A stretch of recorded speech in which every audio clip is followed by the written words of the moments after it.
Oh, hello, it's Chris from IELTS Daily. Welcome to this video. We've got another one of our amazing mock exam videos. In today's video, we've got Lucy from China, and I was thinking about titling this video the mock exam video that everybody should see because it's a bit of a disaster. Sorry, Lucy. Lucy comes into this and she has experience with the IELTS, and if you want to know how she does, keep watching. Do you think that the IELTS speaking test is difficult? Well, I agree with you. The great news is that we've made some fantastic mock exam videos with a real practice exam, with real students and a real practice examiner. During these videos, I'm going to be looking at what the students do well, how they can improve, and also how you guys can use some of their tips, techniques and ideas in your speaking test.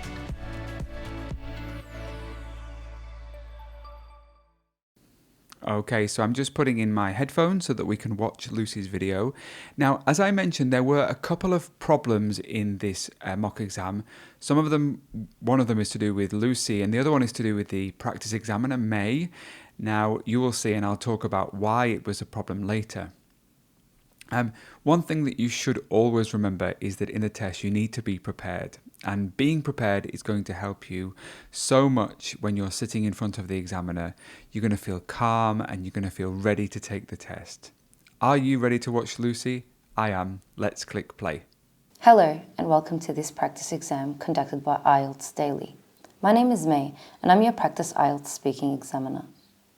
Let's start. What's your first name, please? Lucy. At the beginning of the IELTS test, you need to provide some identification, but as this is a practice test, there's no need for this today. Are you ready to begin? Yes. I want to begin by talking about you. Do you work or study? Work. What do you do for work? Photographer. Do you enjoy what you do? Yes. What do you hope to do in the future? I hope to become a designer. I'd like to move on to the topic of pets.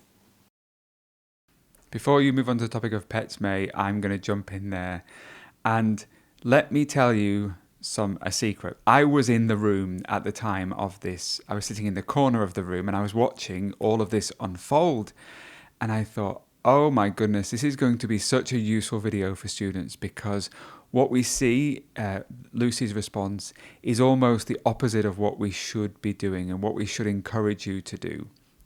The examiner asks short questions. That's fine. What did you notice about Lucy's answers? Well, they were just one word all the time. Do you like this? Yes. What do you think about this? And it would be a short answer. In fact, what we tell all students is that you have to be able to elaborate and give some details on your answer. I promise, I didn't tell May and I didn't tell Lucy what to say or how to say it today. This was simply because Lucy was a little bit unprepared for her IELTS speaking test on the day. Let's see if she changes or does something different. Have you ever had a pet? Yes. What pet did you have? 2 cats. Do you have any friends who have pets? Yes. Now let's think about the topic of musical instruments. Do you play any musical instruments? Yes, I play piano. Do you ever play for your friends or family? Only families. What is your favorite musical instrument to listen to? Classical. Lucy hasn't changed her approach. Everything is the same. It's short answers. And even in the last question that we just had, which is what is your favourite musical instrument? Unfortunately, Lucy doesn't answer that correctly. She says classical, and classical is a type of music. It's a genre of music. And the examiner was asking about musical instruments. Now, on the screen, very shortly, you should see the band descriptors. And I want to talk about how important those band descriptors are, because we're going to be actually looking at the bottom of the band descriptors.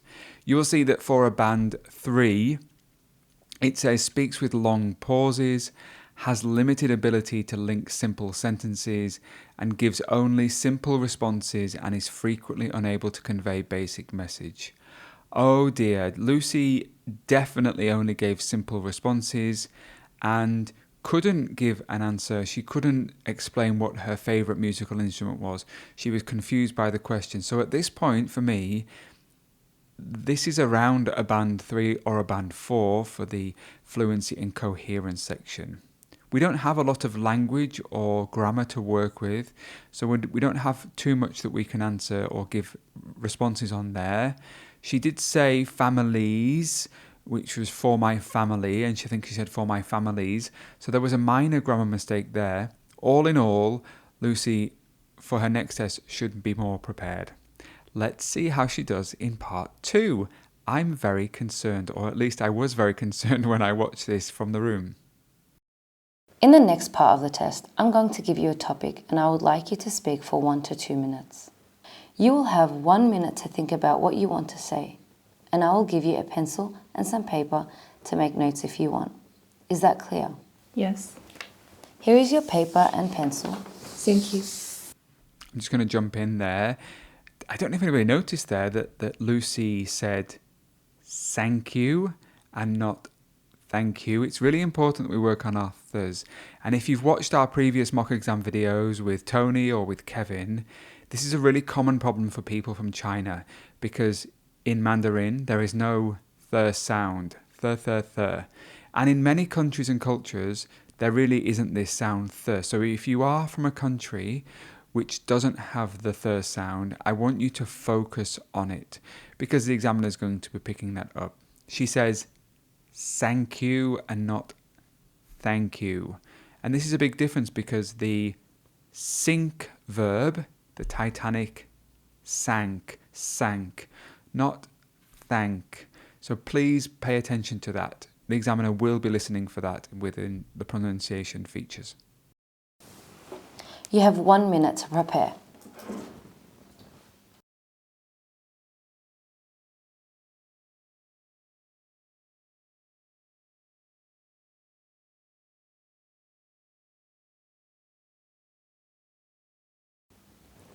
Thank you.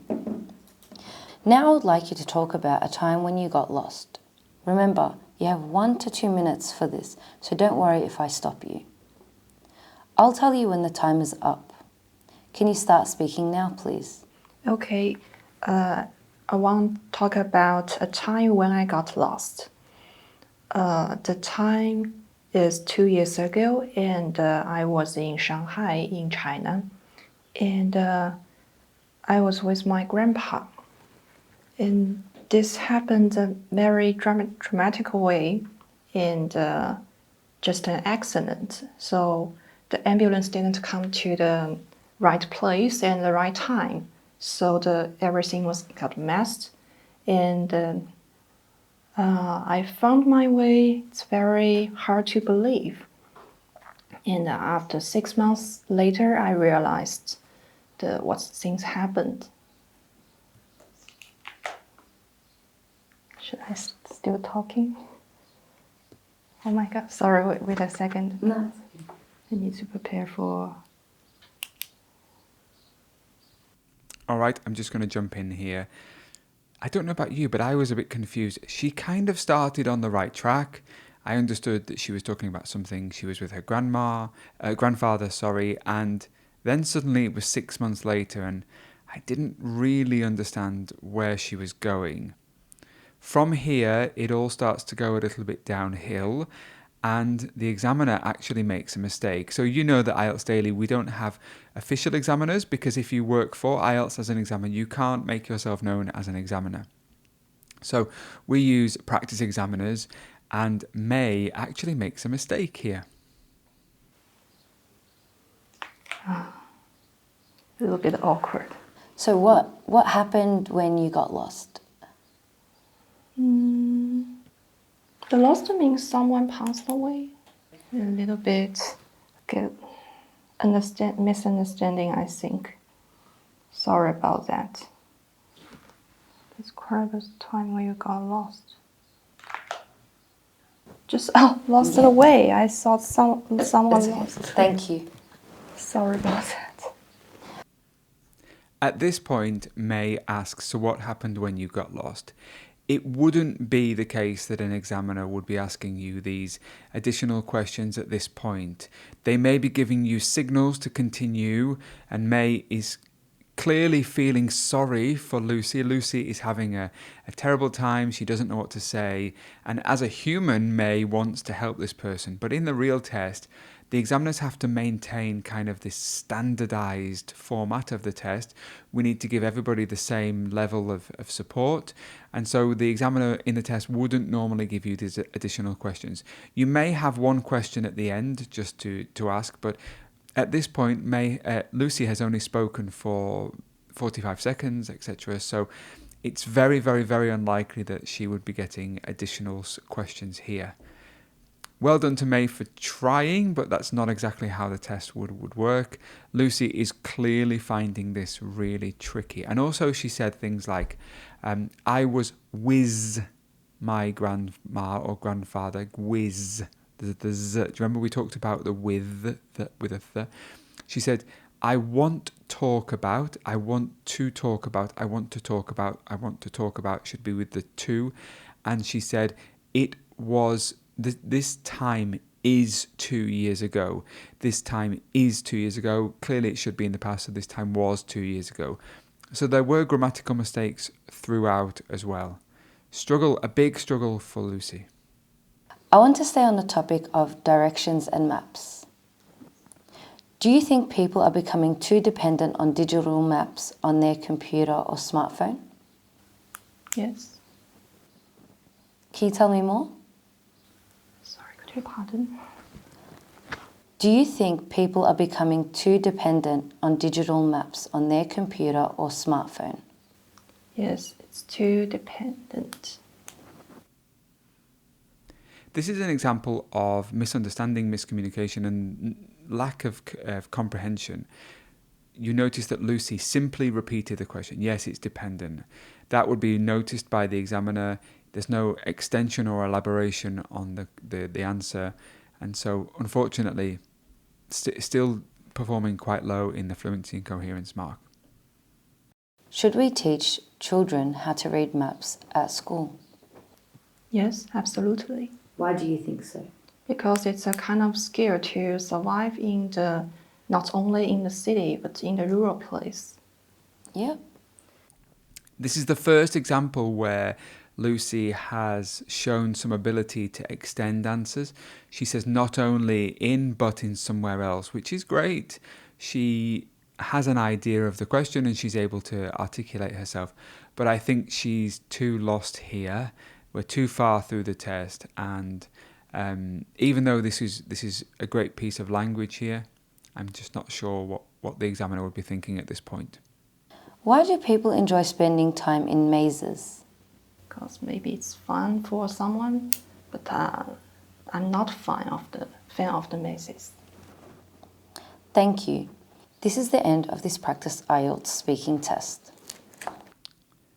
Wow, what a short test that was today, but I hope it was a valuable test for some of you guys to learn about how we should apply those band descriptors. If I were to be marking this and to be giving Lucy a score, we should turn to the band descriptors and think which points did she meet. Overall, if we look at them on the screen now, we can see that I'd probably still keep her around a band 3 or a band 4 for the fluency and coherence. As for lexical resource, I didn't hear much lexical resource or different language that she used. There wasn't very much. Probably a band 4 or a band 5. Grammatical range and accuracy. There were times when she made the mistakes with the tenses. She didn't really have a range of subordinate clauses. She didn't have much complexity in her language. So again, somewhere between a 4 and a 5. And finally, the pronunciation. The features of pronunciation, she was fairly understandable, but she had a lot of influence from her native language. So probably about a band 5 for pronunciation. Overall, for me, this would be sitting at a band 4.5. maximum 5. I don't think she would be able to score any higher, but a strict examiner might even mark her down to a band 4. So the range would be somewhere between a band 4 and a band 5, probably hovering about around 4.5. I do hope that was useful. I know that for many of you, taking the test the first time is nerve-wracking. You need to be prepared. Well, the great thing is that Lucy does come back and she takes on board the advice that we give her, and she takes a second test. So if you're interested to see how Lucy improves or how she does things differently, please come along and watch the next Lucy video. Remember, I'm Chris from IELTS Daily, and we do these videos for free to help you guys. So if you are grateful and if you do support the stuff that we do, the easiest thing, the most simple thing that you can do is to give this video a like. If you have any IELTS groups that you're part of, please share these videos so that other people can benefit from them too. Thank you for watching. Good luck to anybody who has their test coming up soon. See you in the next video.